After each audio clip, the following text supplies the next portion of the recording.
I was in a company of my 2 children. So my conscience nipeleka kujua watoto wako wapi. Unfortunately, as at today, we have lost 13 people.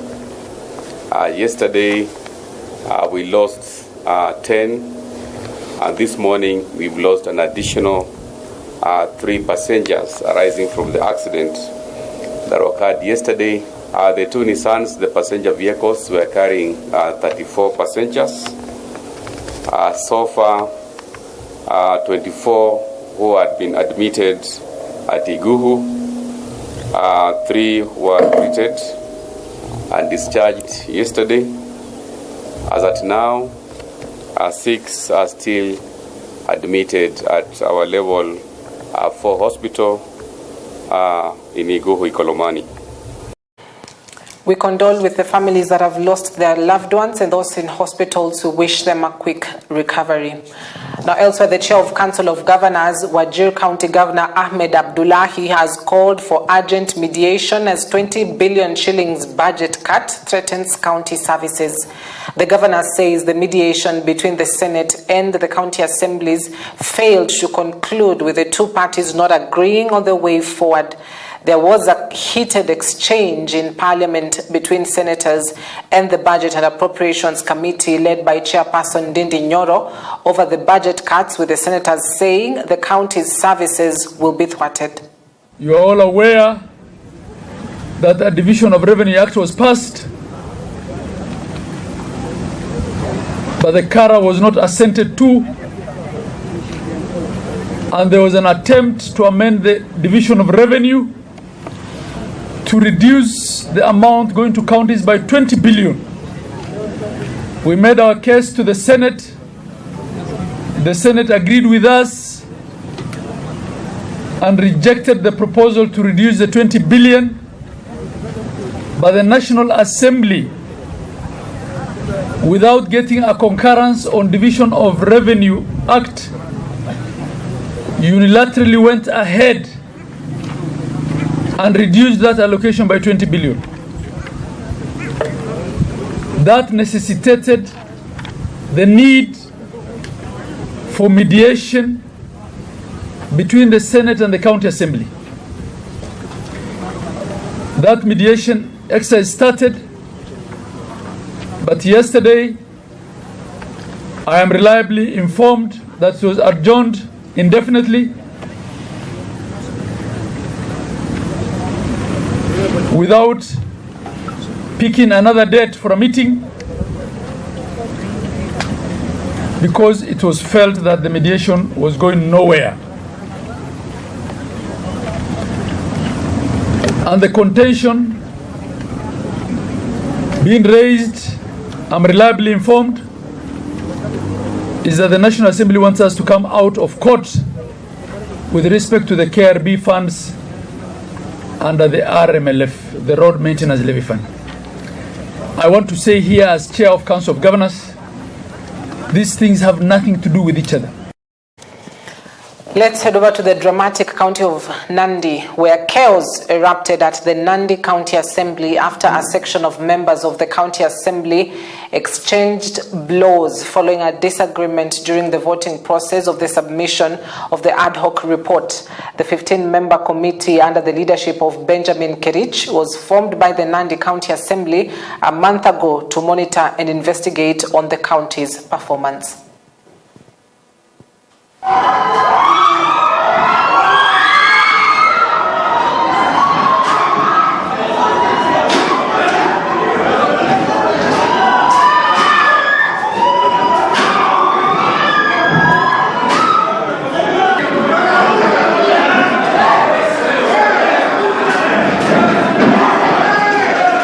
Tulipoelekea kufanya uamuzi ya kuendeleza Nandi yetu iende mbele, kumekuwa na ufisadi hapa Nandi, na leo tungefanya ama kupitisha ripoti ambaye tulifanya uchunguzi kwa muda wa miezi miwili, na tulipata watu wamekula pesa ambayo inafaa iende maendeleo. Leo nimehuzunika sana katika chambers ya Nandi. Tumeuzwa na wasaliti ambao kwa majina yao wanajulikana Nandi County kote. Leo tumekuwa county assembly. Tumeenda ripoti ya ato committee. Tumekalia ato committee mwezi moja. Hatukuwa tukilala, hatukuwa tukikula kwa ajili ya watu wa Nandi. Wakaaji wa Nandi. Tumekuja na ripoti kamili ambayo ilikuwa ni sawa. Lakini imekuwa ni mshtuko. MCS wenzetu ambaye walitumwa na watu, wache wawakilishe watu, walinunuliwa usiku yote na sasa wakati hapa wakaangusha report.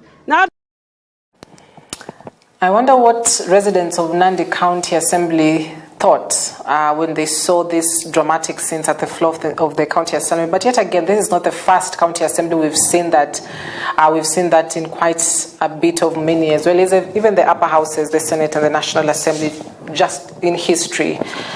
Now, the Kenya Conference of Catholic Bishops has censured President William Ruto's Kenya Kwanza administration for what it terms a deeply entrenched culture of lies, corruption, unfulfilled promises and misplaced priorities.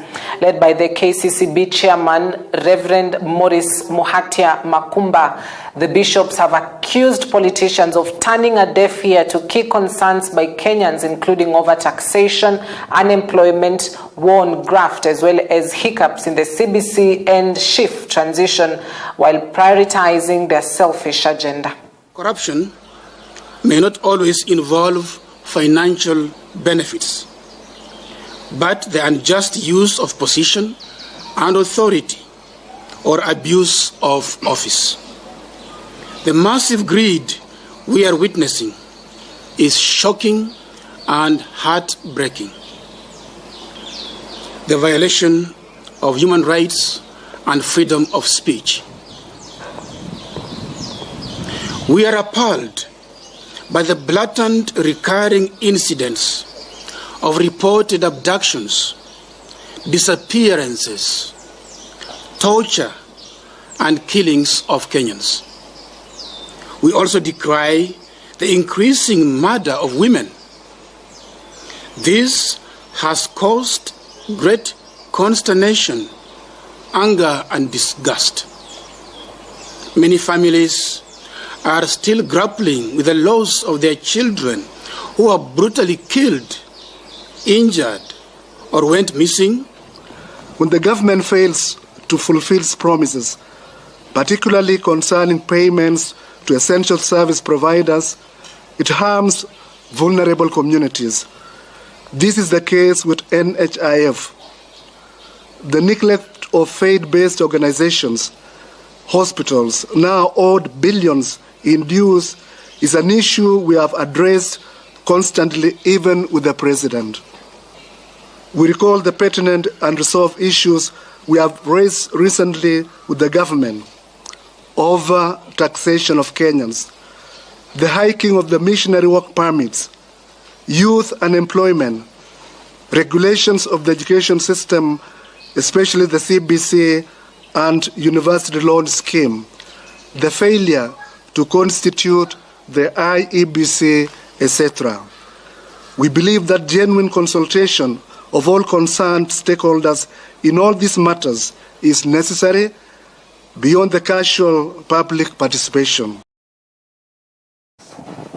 Right. Now, that was the statement that was released earlier on in the day by the Kenya Conference of Catholic Bishops, who have accused the government of, spreading lies and misinformation and just not prioritizing the people. So just this evening, a couple of statements, now we are calling this a night of statements for that matter, have been released by various ministries, including the Ministry of Health, the Ministry of Education, as well as the Office of the Senate Majority Leader, who've, shifted the gear and say, they're not, that is not what the situation is in government. So let me just read out a sample of one statement from the Ministry of Health, and the CS, Deborah Mlongo Baraza, has signed on to this statement.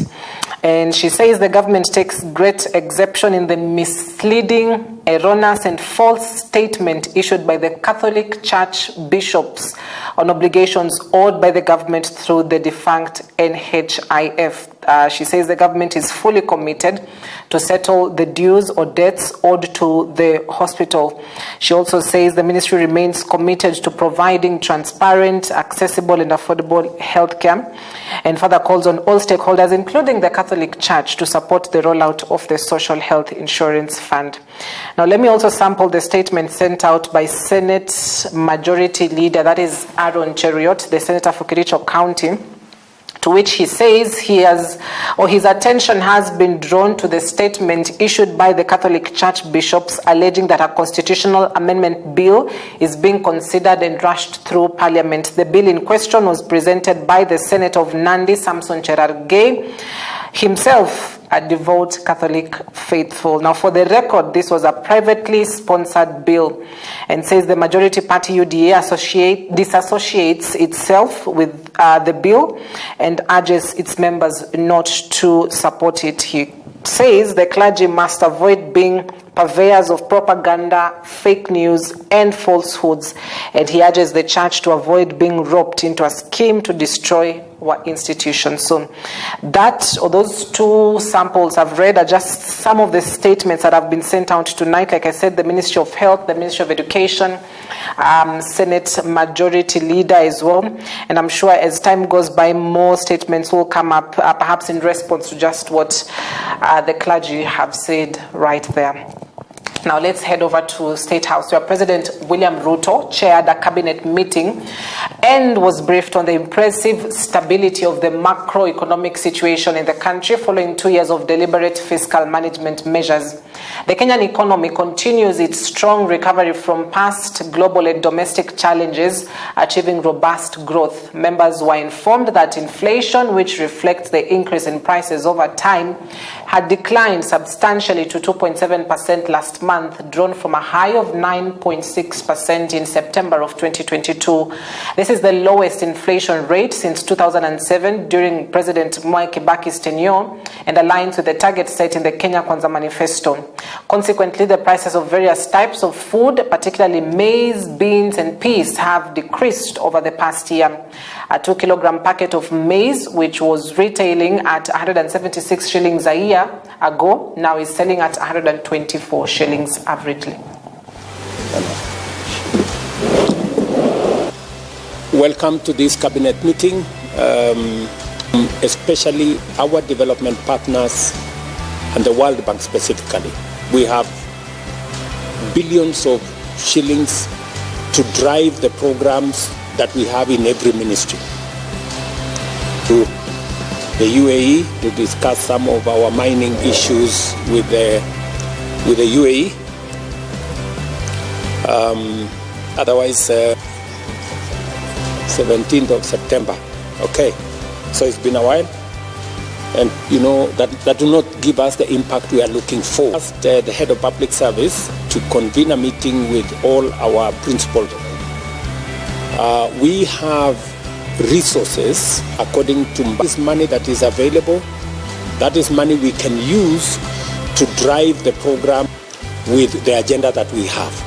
Every ministry has that. How much money do we have in that space, John?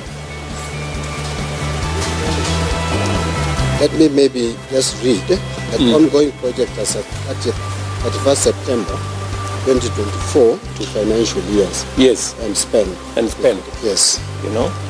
So, each and every one of us here, you need to sit down with your principal secretaries of our mining issues with the UAE. Now, Deputy Government Spokesperson Mwanaisha Chizuga was in Kericho County as she continued her sensitization engagement with Kenyans, encouraging them to register for the Social Health Insurance Fund to access medical services. Speaking at a forum, Chizuga said that SHA is more beneficial to Kenyans and everyone should register so as to access the improved health care. She also said that most Kenyans who have registered with SHA are continuing to benefit, as most of the services they get from health facilities are free of charge. Vile nilifika nilipelekwa theater na hakuna pesa niliitishwa. Ndio nilikuwa tayari nimesajiliwa na SHA. Sasa mpaka saa hii mtoto ako nursery, anahudumiwa vizuri na hakuna shilingi nimeitishwa.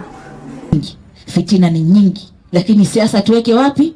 Kando. Kwa sasa ni kuhakikisha kama serikali tunatoa huduma bora kwa wananchi hadi mashinani.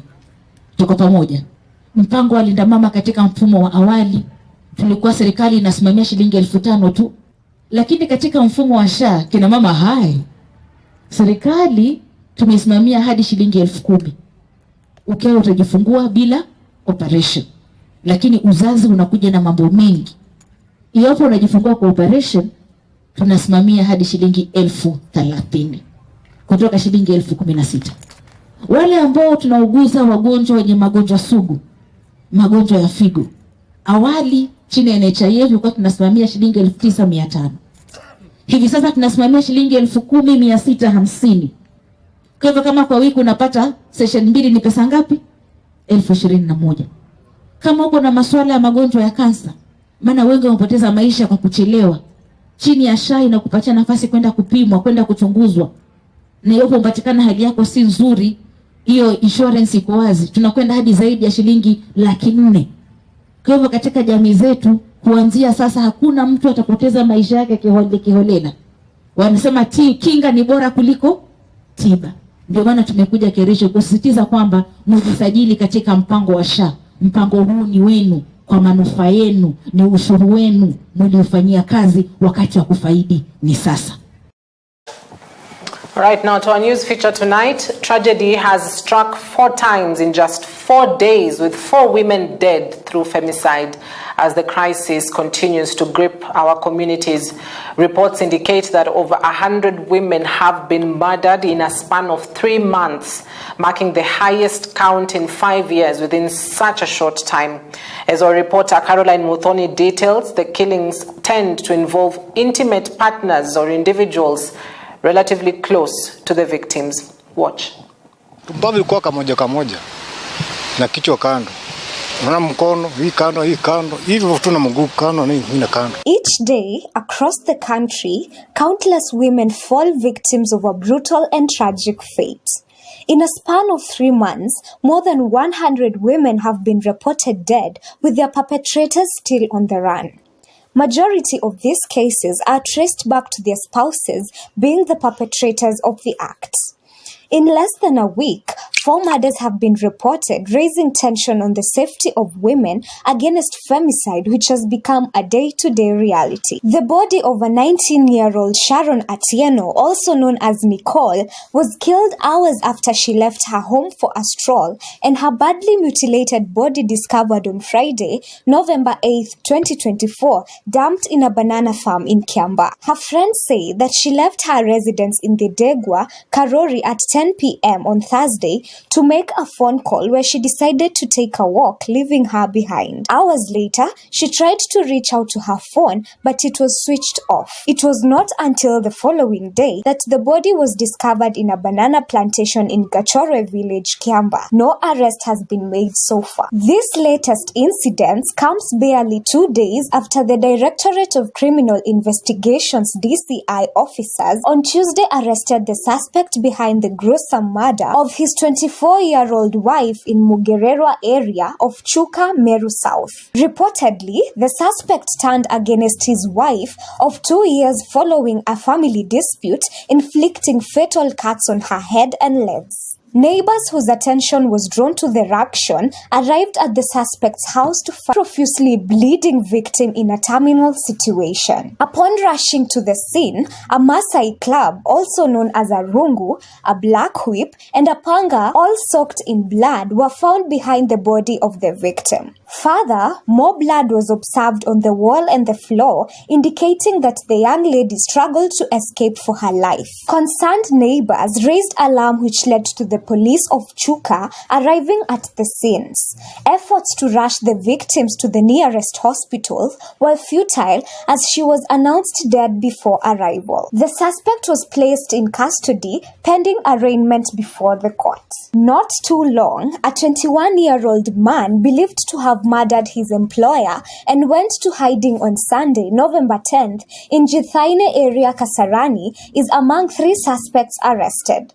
The suspect was smoked out of his hideout in the Valley area in Kinoo in Kiambu County over the murder of Catherine Washeke Kimotho, a 78-year-old woman. After long days of search, the deceased body was later discovered in a septic tank wrapped in a blanket at the homestead where she lived with the suspect next to the woman's cowshed. Reports indicate that the 21-year-old murder suspect disagreed with the employer after she allegedly failed to pay her the agreed salary for the 1 month he had worked in his homestead. Elsewhere in Kabarnet, Baringo County, the body of Gladys Jemunge was found in a thicket after a suspected murder. The body had visible physical injuries on the head, bruises on the right lower abdomen, and blood oozing from her mouth, nose, and the right eye. The body was moved to Baringo County Referral Hospital mortuary awaiting post-mortem. Authorities suspect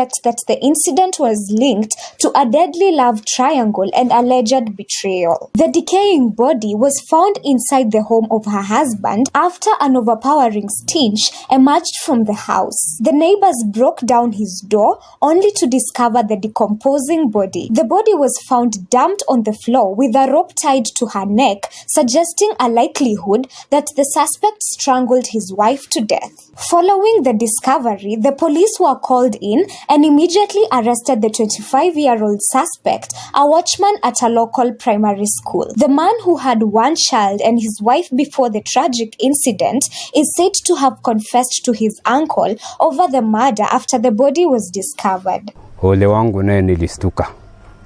Nikapata ya kuwa ndugu yangu alitenda kitendo cha unyama.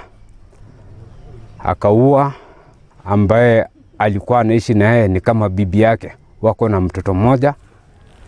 Na nilipoangalia vizuri sana na kuuliza, nikapata kiini ni ya kuwa eti mke wake huyo ambaye amekuwa naye amekuwa ni mke mwenye amekuwa akitangatanga. The issue on femicide, which is also becoming a national crisis, has raised public concerns, with President William Ruto urging all investigative authorities to stand on arresting the perpetrators and serving justice to the crimes. I know that of recent we have seen incidences of our girls, our mothers, our women who have been murdered in cold blood. And let me say this, that the DCI and all the investigative authorities in the Republic of Kenya must stand up to these criminals, and we must deal decisively and firmly. And I want to ask us as a society to be careful with strangers, to be careful with people who lure our girls, our women into situations that compromise their security. But we must be on the lookout, all of us as a nation. Other leaders across the country, including religious leaders, have urged the society and leaders to take a united stand over gender-based violence, emphasizing that religious leaders play a crucial role in raising awareness and fostering a culture of respect and protection of women. Life must be respected and protected. Yes. Ni jukumu letu kama kanisa, tunauliza serikali yetu, vitengo vya usalama, kwamba vifanye uchunguzi, vichunguze ni akina nani hawa ambao wanalenga watoto wetu wasichana na kuangamiza maisha yao. Na jambo ambalo linatukera sisi kina mama ni vile tunaona haya mauaji ya watoto wetu wa kike ambayo ni ya kiholela holela, femicide. Na kama sasa tuko katika kile kipindi cha 16 days of activism, mimi naomba tuzungumze. Haya mambo si ya kina mama peke yao, kwa sababu msichana wako akiuliwa, wewe baba, wewe ndugu, you are also affected. So haya mambo si ya kina mama tuachiwe sisi, sote tufungue macho, sote tuwe macho, sote tulindane. In a span of 4 days, 4 women have been killed, narrowing down to 1 woman killed per day. These are only cases that have been reported by the media, which begs a question. How many of these murders are yet to be known, and who is responsible in shedding light on them? Muthoni Caroline reporting for EBN TV, Nairobi. Well, thank you, Carol, for that report. And it is indeed a worrying trend. And, it's crazy just this week how many cases I've had to read on this table about women that have been murdered by their intimate partners or just, persons who are not known even to them. And it's very worrying and it's very sad and even depressing for that matter that as a country, instead of prioritizing and just focusing on how to move forward and make our lives better, something is always dragging us behind. And we can only hope that authorities will be able to investigate these cases that have happened, as well as perhaps it's about time we start having conversations about safety in this country to just help you and I move forward and just not live in the country with fear. Now let's go to Uasin Gishu County, where Evans Kapkea has been sworn in as Uasin Gishu Deputy Governor, replacing John Barorot, who resigned 3 months ago. In his acceptance speech during the ceremony presided over by High Court Judge Robert Wananda, the new DG promised to serve Governor Jonathan B. and the people of Uasin Gishu County faithfully. Now listen to this. Kapkea's swearing in was delayed for more than a month due to the absence of IEBC, which consequently caused a delay in the gazettement of his name. The Governor, for the honor and trust you have placed in me by appointing me as the 3rd Deputy Governor of Great County of Uasin Gishu. Your Excellency saw in me a young man, a determined and humble servant of the people, and a representative of our youth whom you deemed fit to serve as your deputy. With this trust, Your Excellency, I commit myself to serve with dedication. Your Excellency, I accept this responsibility with humility and resolve, confident in your well-founded decision. I promise to serve you and the people of Uasin Gishu diligently, upholding the values of this office. As your principal assistant, Your Excellency, I will strive to ensure that we create a legacy of service excellence to the future generations that the future generations will remember.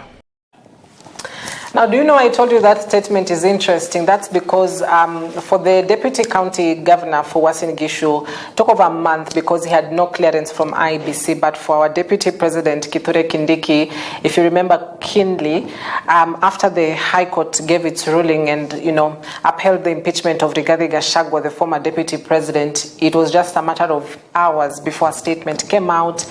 And, Kindiki had been approved by all these various commissions and institutions in the country. So efficient government, right? Now, Machakos County Governor Wavinya Ndeti's campaign for a food secure county went a notch higher when she flagged off distribution of assorted seeds worth 61 million shillings. Wavinya said the seeds distribution, which targets vulnerable residents, seeks to improve the county's food security and eliminate reliance on relief supplies. Wavinya said her government had mobilized teams of agricultural extension officers that will help farmers in crop management. One of the beneficiaries, Celestina Wambua, lauded Governor Wavinya's gesture, terming it a great relief for many struggling residents who could not afford to purchase seeds. We have 86 drop-off points where the seeds will be delivered for the issuance of the identified beneficiaries. The program targets less fortunate members of the farming communities across the 40 wards. To do calculations, so that everybody, kila mtu aende akapande. Mukipanda kama kaunti ya Machakos, tutakuwa food secure. Na hiyo itaweza kutusaidia. Agro-process. Today, in line with the manifesto of Her Excellency, we've seen that she has launched the program for the distribution of seeds to the farmers in the various 40 wards of Machakos County. Her Excellency, in her manifesto during election, promised farmers to stand with them, and for food security purposes, she has actually moved ahead and provided free seedlings to the farmers.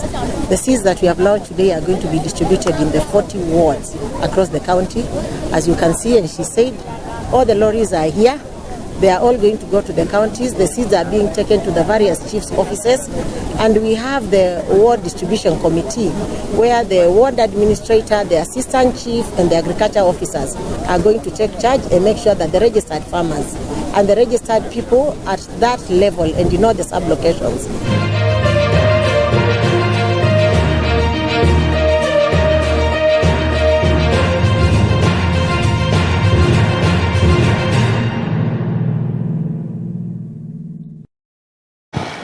Sports. Dennis Nyongesa is the chairman of the FKF Bungoma branch after beating his opponent Moses Kubai in the branch elections which were conducted today across the country. But in Bungoma specifically, Duncan Koba has much more.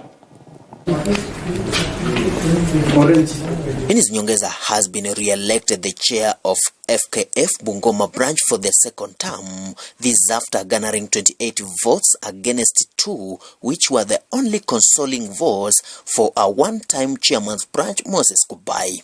Speaking to the press, Nyongesa has congratulated his delegates for electing him again, saying that it is the time to deliver and strengthening grassroots soccer within Bungoma and the larger Western region. Dennis Siminyu, 28 votes.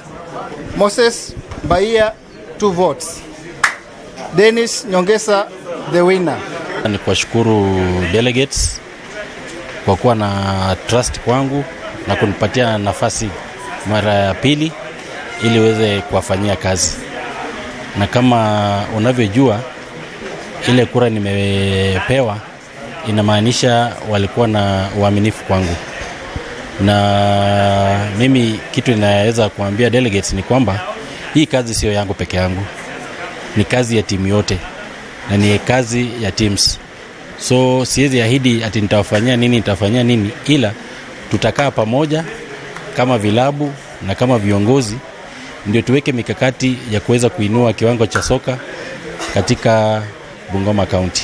And the Secretary General seats which attracted 4 candidates, of which Ezekiel Murani win with a landslide margin, defeating Alfred Makoha and Ronald Mogera, who scored 8 and 6 votes respectively. Murani has replaced Caleb Wamwai, who is hunting NEC member seat for Western region, promising to continue the work that his predecessor had started. Sasa nataka kuwashukuru delegates wote kwa kunichagua mimi kama Secretary General wa Bungoma County. Nimefurahi sana na nataka encourage our other competitors. Campaign imeisha, kura wamepika na wamenichagua mimi. Naomba tushirikiane pamoja tupeleke hii football ya Bungoma County mbele. Tuende grassroots, tusaidia hawa vijana. On other part, Makoha and Mugera has vowed to shove their support behind Murani to take Bungoma back to the best foot. Ningependa congratulate my brother Ezekiel Murani kwa kuepuka kama mshindi katika hii race yetu ya katibu mkuu. Race imekuwa sawa na matokeo tumeyakubali kwa sababu imefanywa openly na he deserves. He's a good man and I know he's going to support Bungoma football. Tutamsaidia bado na hizo ideas zetu zenye tulikuwa nazo, so tutawaka pamoja kuendeleza grassroots football so that mpira tuendelee kulea vijana wetu kwa sababu talent inalipa. Kwanza nichukue hii nafasi kwanza congratulate my brother Ezekiel Murani. I think it's a well deserved win. Hiyo inamaanisha tu Bungoma tumeonyesha tu vile tuko na ukomavu, kwa sababu sisi wote tuko kwa industry ya mpira na tutazidi kusupport vijana wetu, tutaacha vijana wetu.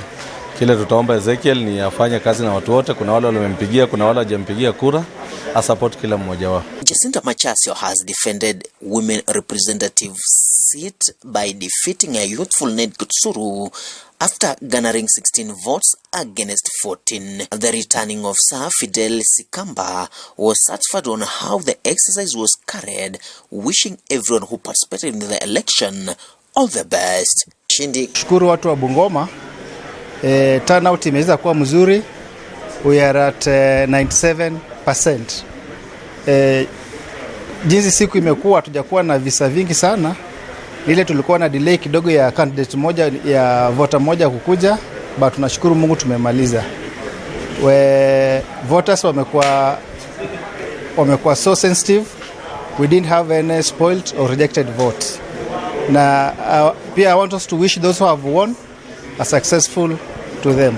Duncan Kuba for EBN Sports, Bungoma.